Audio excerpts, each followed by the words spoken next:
Hi, it's Jason from Fraser Valley Rose Farm, and well, of course I love roses. Today I'm in love with perennials. Looking at this bed here, it has pushed forth with new growth. Some of it's already in flower, and with perennials, I didn't have to lift a finger. It's going to be giving me a long season of color and interest from all sorts of diverse shapes and forms in the garden, making perennials an exceptional value for your garden. In this video, I'm going to feature 20 of the standby and essential perennials that I think should definitely be in everyone's garden.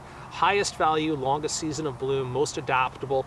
These are the superstars of the perennial world. I could go further than 20, but that's enough for today. So I'm going to go through them pretty quickly, and I'll be putting up details of each of the perennials on the screen, so watch for that. So I'll give you the zone hardiness and all of that information as we go through. Let's go. There's a tiarella on the far left and the bold leaves of the lupin at the back. And then to their right, those three rounded clumps, rounded for now, is Salvia Caradonna. That's the first one I'm featuring, and it will soon go up and up and up. It's a vertical accent in the garden, going up to 3 or even 4 feet with bright purple flowers.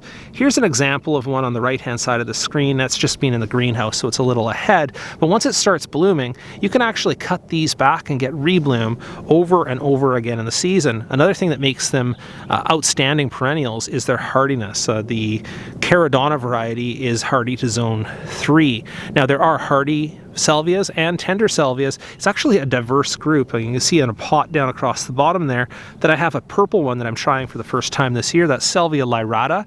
Has an interesting leaf shape, and it's called purple knockout. But that is one of the cool things about the salvia group, is that it can be the easiest one to grow for an early or beginner gardener, or it can be for the advanced hobbyist chasing down all the cool salvias that you can get for the garden.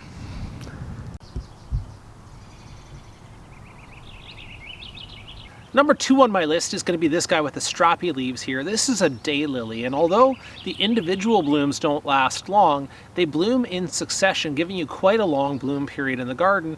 And there are varieties that are notable for their extended bloom period, things like Stella Doro or Happy Returns. And since I'm sitting here anyway, number 3 on my list is going to be this guy here with the broad leaves. This is known for being a shade perennial, although it's in full sun here. And this is a hosta. This one is called Empress Wu, grows huge, but the other varieties, some with great leaf markings, golds and margins and wonderful variegation, but they can live in shade or part sun and do a great job of giving you extended interest in foliage and texture in your garden. They also have blooms, usually in pale blue, that spike up in the middle of summer. And just while we're talking about it, you'll see that they're mixed in here with a Centaurea, and before people start clicking their tongues at me at having this in my garden, it was here when I got here, and it has been super well behaved, so I haven't seen any reason to second guess it, and it has those beautiful blue flowers all the way through the early spring. Well, let me ask you, is it fair to include Clematis into our list of perennials? I'm going to include it because it is a herbaceous perennial. It just happens to climb a little bit. This one here is a variety called Vancouver Mystic Gem, a compact variety with big flowers. I'll show you some pictures, but they come in all sorts of different shapes and sizes. Some of them will climb trees and almost take them down, like the Clematis montana varieties, but this one's rather compact. And then there are even herbaceous varieties like the wonderful Sirius Black that just grow like a perennial in the garden. Next up in number 5, let's talk about lavender. Nothing beats the combination of roses and lavender for their fragrance, for their romance. Lavender is a wonderful perennial. It blooms in sort of a light purple color, also white, some of them, or pink. So there's different varieties. And of the varieties that you might want to look at, I'll highlight a few. Hidcote and Munstead are the classic English lavender, but there are also intermediate varieties that grow a little bit taller and also nicely scented. For their flowers, you might consider the Spanish lavenders. One of the varieties there might be called Anouk, or I even have this brand new one here that kind of shows its silvery foliage. This is a variety called Silver Sands. Lots of choices within the lavender group. I'm going to squeeze in number 6 here as geranium. This example of it is Geranium macrorhizum, or the big root geranium, that is a splendid ground cover. You can see here that even though there are trees and some shade, this is doing quite well. It is one of those rare ground covers that will do well with some shade and tree root competition. But geraniums overall are so diverse. One of the ones I'll highlight here is a popular variety called Geranium Rozanne, which almost borders on the blue color. One thing that all the geraniums have in common pretty much is that they are repeat bloomers, so an excellent choice as a foundational perennial for the garden. Coming in at number 7 and number 8, I have Delphinium and Dianthus, which really haven't shown up in my garden yet in any serious way. But let's first look at Delphinium at number 7. This is those tall, stately spikes of blue, purple, white, and bicolor flowers, pink as well. These are just super impressive in the garden and sort of outperform anything in terms of showiness. So Delphinium is that. They like a cool soil, plenty of moisture, and sometimes staking, but for all that they put on quite a show. The other one was Dianthus. Now Dianthus is one of those standard garden plants. You can see this one here is being grown through the winter and has all these buds on it.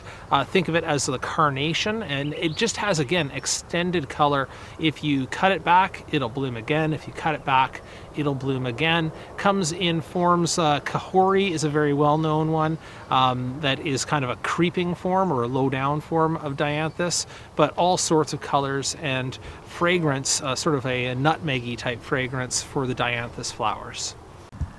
At number 9, let's have a look at the Heuchera group. They can have nice flowers, but they're more often grown for their beautiful foliage. This one with green edges and purple markings, and this one with a more straight purple foliage with silver markings on it. They also come in reds and yellows and goldens, bright fresh green, all sorts of colors and markings. Usually grown in shade or part shade, depending on the color. It tends to be the lighter colored ones are more sensitive to full sun, whereas the darker color ones can handle it fairly well. Also great for growing in a container. Sharing space with his Lysomachia, this shiny succulent-leaved plant is number 10 on our list. That is Sedum, or stonecrop. Now, varieties you should be out looking for are ones like Autumn Joy or Carl for the standard varieties of upright stonecrop. They go into beautiful heads of flower later in the season, but also Sedum is one of those other diverse groups of plants where there are creeping forms and taller forms and intermediate forms with all sorts of colors. This foliage tends to be a little more brown or purple, but there's green ones, there's red ones, there's all sorts of shapes, colors, and sizes within the stonecrop family, and owing to the fact of their succulent leaves, they also tend to be quite drought tolerant and winter hardy.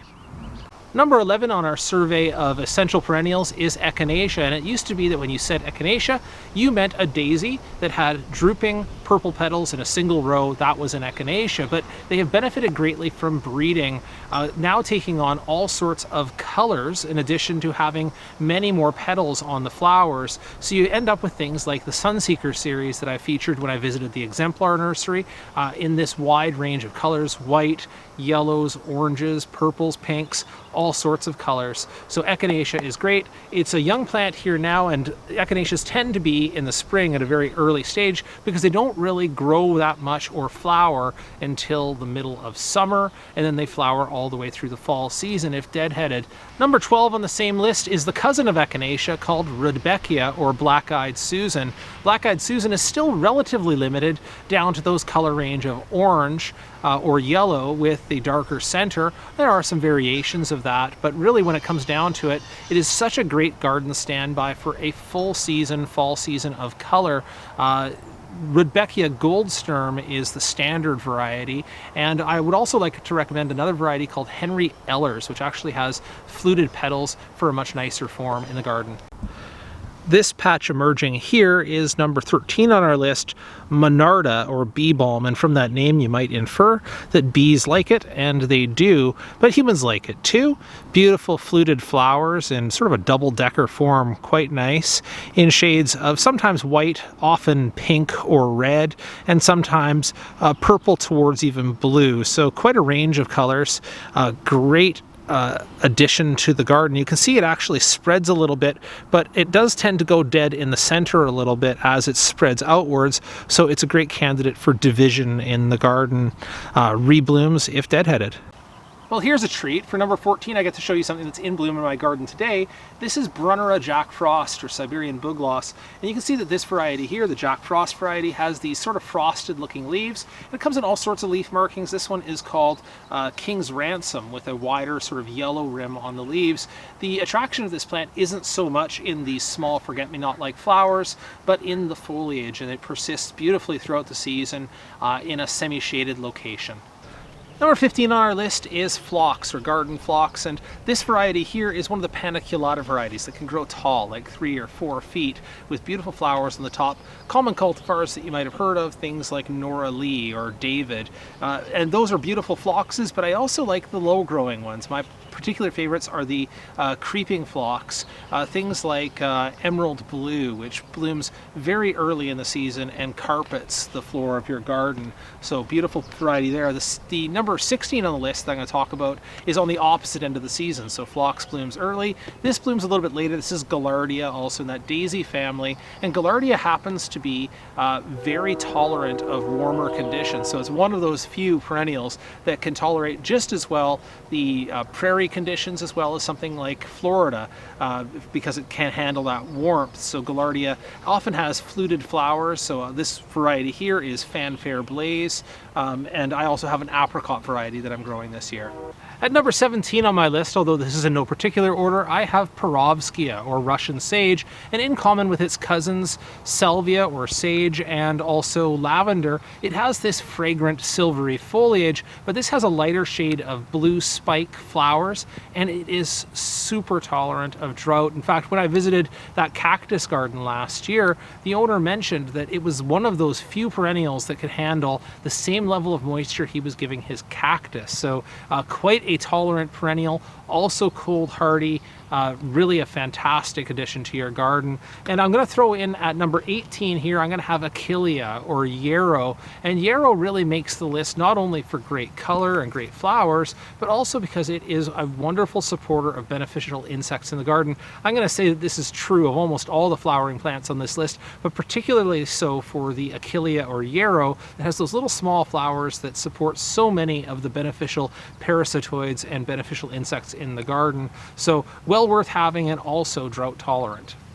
On number 19, I'm going to skip the peony as an editorial decision because of its limited bloom period. That part is debatable, and move right on to this lily that's growing back here. The garden lilies, the Asiatics and Oriental lilies, just have such an amazing garden presence. And even though you could call them a bulb, and there's lots of bulbs that could make this list, but the daffodils and tulips are gone so early in the season, I think the lilies deserve a spot just because of their amazing garden presence. Some of them fragrant, some of them can be quite tall as well when fully grown, and just a really good choice as a garden-worthy perennial. Finally, number 20 on the list, the campanula, or bellflower, is a shoe-in. This one here is a tall-growing one that blooms in spikes. It's the peach leaf bellflower, but also there are low-growing ones that mound, things like the Clips series, blue or white clips, or things like Pasharskiana, which kind of creeps or goes like a waterfall through containers and so on, and drapes over the edges. So you have a lot of diversity within the bellflower, as long as you like basically blue, white, or purple. That's the color range of the bellflowers. Now, I have to say that I could probably have gone on another 15 or 20 perennials, even going through those that are well-known, well-grown, and garden-worthy without breaking a sweat. But these 20 were my picks as some of the longest blooming and best tried and true garden perennials. I hope you enjoyed this selection, and if you have any questions, please drop them down into the comments below the video. I'll see what I can do to help.